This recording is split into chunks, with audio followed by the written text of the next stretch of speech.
guys, so ayun, gagawa lang tayo ng maikling tutorial para po sa mga nagme-message sa akin kung paano ito magawa.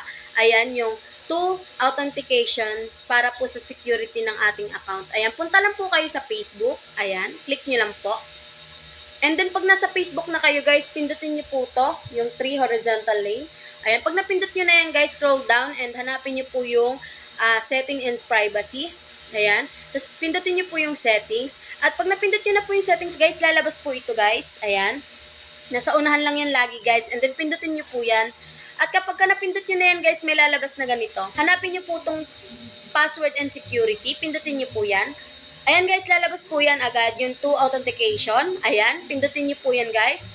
At kapag pinindot nyo yan, guys, need nyo po ilagay yung password nyo. Kailangan nyo po talagang alam yung password ng account nyo, guys, kung gusto nyo itong ma-open.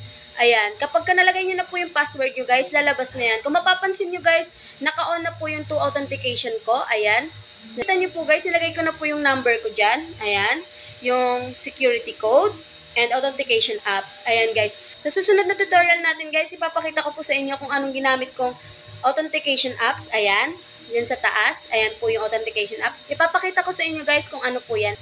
Thank you, guys, for watching. Bye-bye!